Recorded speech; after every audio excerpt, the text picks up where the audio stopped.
Hi guys, and welcome to a new video on Sonal's life. Now, as you can tell from the title, as you can tell from today, I am very happy because it's come home. For anyone who doesn't know why they clicked on this video, they're going to be very confused. But obviously I am talking about today. Today was the G1 Climax final where we saw Yota Tsuji and Zack Sabre Jr. wrestle for a chance to win the tournament and a shot at the IWGP Championship. Now, I did obviously a sort of update maybe a week and a half ago, but I'm going to have a run through the entire tournament. So I'm going to talk about my favourite matches and MVPs, and then obviously I'm going to talk about the amazing final and what the future holds for New Japan. So let's get going. So obviously it was an amazing tournament with so many amazing matches from all of the wrestlers involved. Remember, we have a block of 10 and 10, and except for like Ren, Narita and Evil, there was just so many amazing matches. So quickly off the top of my head, Zack Sabre Jr. versus the fucking madman Gabriel Kidd. It was a phenomenal bout between two men who probably know each other the most. They have grown up on the independent scene. Zack even said in the post-match comments, Gabriel Kidd is one of the most dangerous men in pro wrestling, and if he had a brain in him, that's Zack's words, not me, he would be an absolute danger. ELP versus Shingo Takagi, given, I think it was 5 stars by Dave Meltzer, which is unprecedented for like a G1. We've not had it since then. Obviously carried on slightly from the AEW ladders match, and there was really nice interactions there. Sanada versus Zack Sabre Jr. Sanada had a very up and down tournament. Obviously he was IWGP champion, lost it, lost his rematch, he's been injured. But for some reason, while he is very up and down, whenever he gets in the ring with Zack Sabre Jr., he creates pure magic. And this match was as well. Just a bout between two very proficient wrestlers. They went on the mat. Sanada showed his athleticism. Zack showed his determination. It was really good. Hiroki Goto versus Konosuke Takeshita. Goto for me is, and I'll speak about my MVPs later, one of the standouts of this tournament. People saw him as the oldest competitor going in and thought, he's just going to get pin after pin, he's just going to be there to make the guys look good. But he got this win over Takeshita, and there was a massive pop. And I mean, Takeshita, we could literally go on for days and days about how good his matches have been. But for me, this one was perfect. You saw the past and present of New Japan with Hiroki Goto facing the future of professional wrestling in general. And I think Takeshita has truly shined in New Japan. It's quite funny. He said that with such a warm welcome, he's going to come back. But how is he going to come back? He has been aligning himself with the Empire, which makes sense because the Don Callis family, Will Ospreay, Kyle Fletcher link. But Hiroki Goto has been on this quest to get Takeshita into Chaos, because let's face it, everyone has been forgetting about them and they really need some rejuvenation. So what better than to have Takeshita come? And then Gabriel Kidd versus Shingo Takagi. Gabriel Kidd has been a standout in this tournament. He's not my MVP, but I want to give him a special shout out because he has captured the hearts of all of the fans. He has been a heel, he has been a babyface. It has been so funny, like particularly in this match. After he put on an amazing show, he showed a sign of respect to Shingo. The crowds went mental. It was probably the biggest pop of the tournament. Just then to hit a low blow, because obviously Gabe's a fucking madman. He can't be seen as the babyface. And I've just picked 5. There could have been so many others. And I'm going to say this. We obviously went into the semi-finals and we saw David Finlay versus Yota Tsuji and Zack Sabre Jr. versus Shingo. Those matches as well were completely amazing. Like for me, I think the Finlay versus Tsuji was one of Finlay's best matches he's ever had, and if not, Tsuji's best match. Whether you love him or hate him, you have to respect David Finlay. He has, I think for me personally, I've always loved Finlay, but I've had grievances about his approach to being Bullet Club's leader. This tournament for me was a standout. He put on amazing matches with everyone he went in the ring with, whether it was wins or losses, and he picked up quite a few losses. He just came across as extremely dominant. Even in this match, right until the very end, you didn't know who was going to win. They hit, so Into the Oblivion for Finlay, and I think the Gene Blast for Tsuji, they both hit their finishers, but got kicked out of. So you were anticipating it. you might not have wanted Finlay to get through. But for me personally, if he had, it wouldn't have been an issue. So we saw one of the match of the tournament contenders there. And then for the main event, we had the second semi-main event. So that was Zack Sabre Jr. versus Shingo. In Block A, Shingo had beaten Zack. And this match, if Finlay versus Tsuji was amazing, Zack versus Shingo was phenomenal. Both of these men, I believe, are in their 20th year of pro wrestling. Both had very different routes to get to New Japan, whether it was Zack with the British scene, then Noah, then here, and then obviously Shingo, raised in the pro wrestling system, but he went through companies like Dragon Gate to get here, and then went as a junior heavyweight. They both showcased how phenomenal they were. The crowds were very much split, because I remember at one point I was like, are they shouting Shingo or Zack?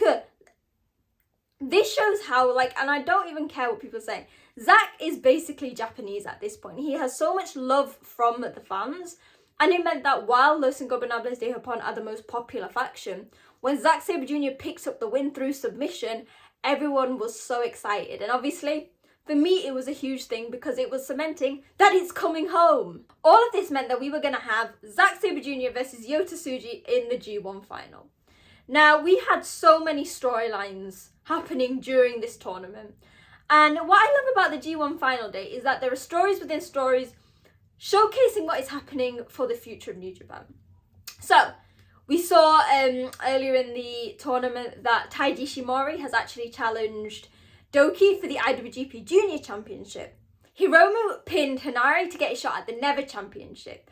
Gabriel Kidd and Jake Lee are trying to make their claim for the Tag Championships. Yoshihashi pinned IWGP Global Champion David Finlay. And we obviously had, throughout this tournament, the ongoing story at ELP. He obviously lost his friends. He was very unsure about himself. And in the past few tag matches, he's been going against House of Torture. And Evil has been putting a grain of doubt about whether he can trust the members of Hontai, Shota, Tanahashi. Now, in this match, I was really worried because while all of the House of Torture were being very collective, ELP wasn't getting involved with the Hontai side. He wasn't tagging himself in. At one point, at the end, when there was a lot of cheating for Evil to get the pin over Tana, ELP was literally there. ELP was there and he didn't break it up. So he had this t-shirt that was given to him at the start and everyone was like, will he? Evil gave him a chair to say, hit Tanahashi. Shota and Jado were there very confused, and luckily, ELP is still the man of our hearts because he threw the chair away, and while he got a goddamn beating from the House of Torture, it cements that ELP is still the babyface that we all love. Now, I'm not going to say he needs to stay this babyface. I think at some point, ELP, similarly with Shota, needs to move away from this Hontai banner. And we were discussing this on True Heel Heat, so you should make sure to subscribe to them. Me and SP3 did a quick preview ahead of the final, and we said that maybe at some point, ELP could go heel in his own way. Create his own, like, Suzuki-gun, ELP-gun, with the likes of him, Shota Umino, El Desperado when he eventually comes back from his injury, Bolton Oleg, I don't know, Oiwa when he comes back from his Noah excursion. By the way, he has been shining there. I like how many stories they've set up for the upcoming months because G1 is a massive time in New Japan, probably one of the biggest aside from Wrestle Kingdom, and sometimes you can go out of it with a sort of but they really set up a lot of stories for people to be interested in. However, obviously, the main thing of this G1 Climax show was the final between Yota Tsuji and Zack Sabre Jr. Going into this, I did a poll. I was like, who do you want to win? Everyone had Zack. Now, I was always a bit apprehensive because there are going to be very split crowds. People who are saying, well, Zack has to win. If Zack doesn't win, then what's the point? But then on the other hand, people are going, well, you keep building up Tsuji just to not win. So what is the point? However, I went in firmly with the idea that it's coming home. And you know what? Before we talk about the result, this match was everything I wanted and more. What I hate is when people say, oh, why do they look like this? Why are they holding this? Zack and Tsuji have gone through a grueling tournament. In itself, their semi-final matches were, I think, the longest they'd both been in the ring that tournament. And you could see the effects.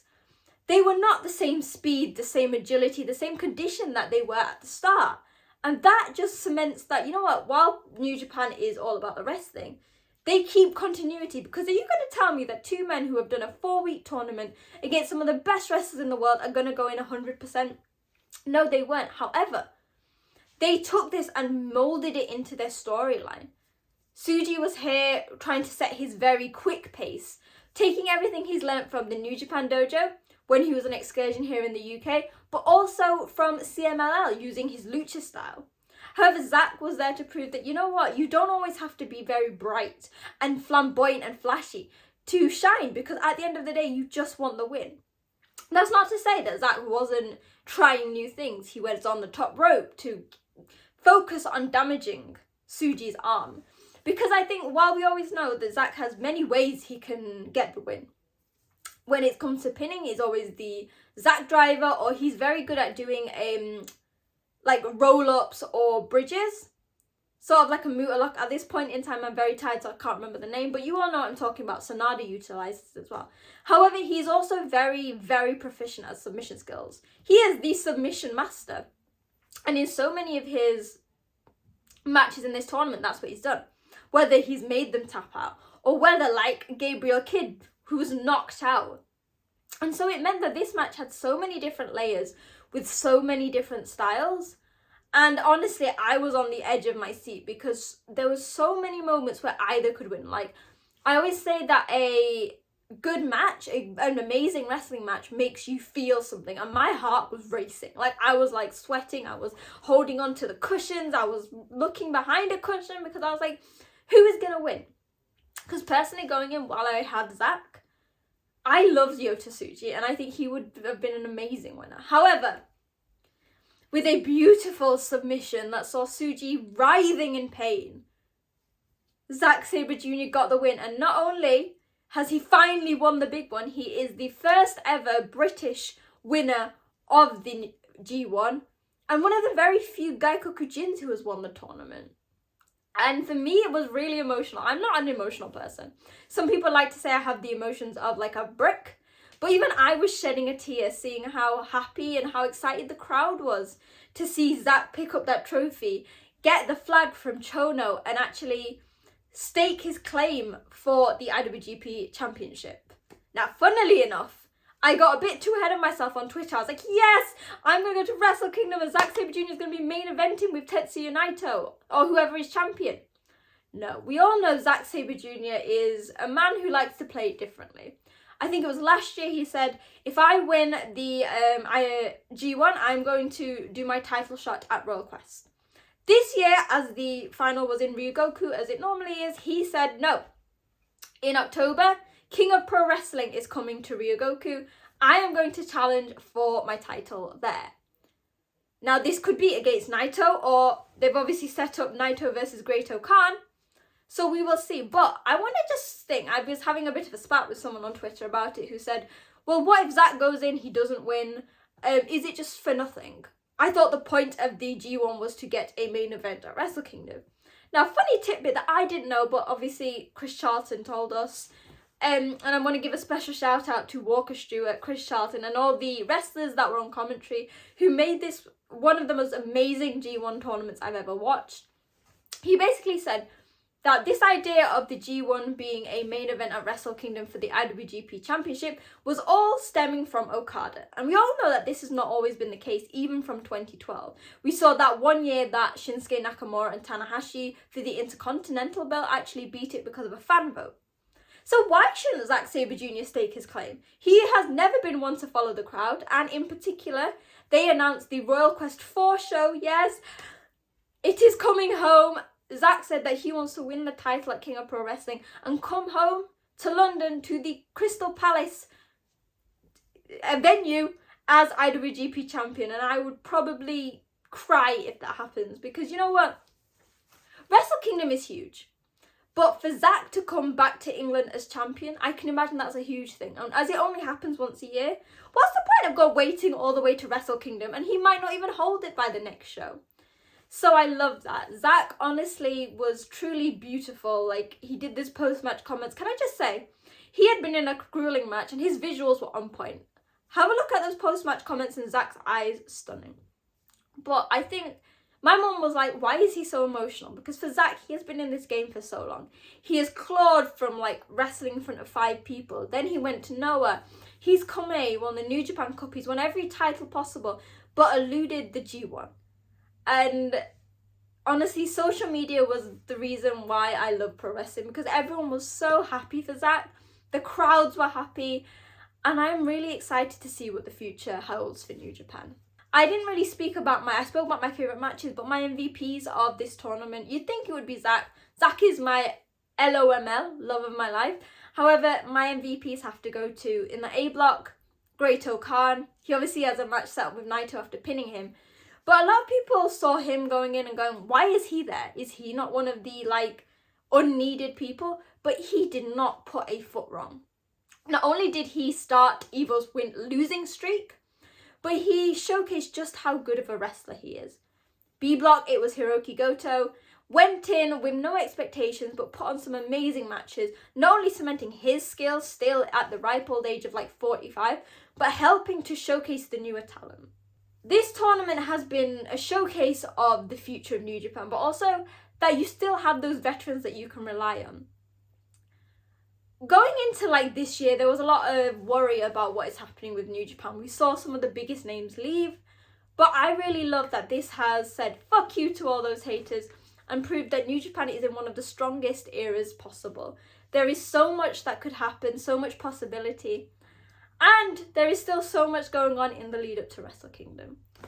So yeah, that was my review of, I think, probably the best G1 tournament since like 2019. So I want you to tell me, let me know your thoughts in the comments, on social media at wrestling_chat, what you thought of the tournament, your favourite matches, MVPs, let me know. And yeah, it's going to be a crazy time for New Japan coming up, so hopefully you enjoyed the video, hopefully you enjoyed the tournament as much as me, and I will see you guys very soon. Bye!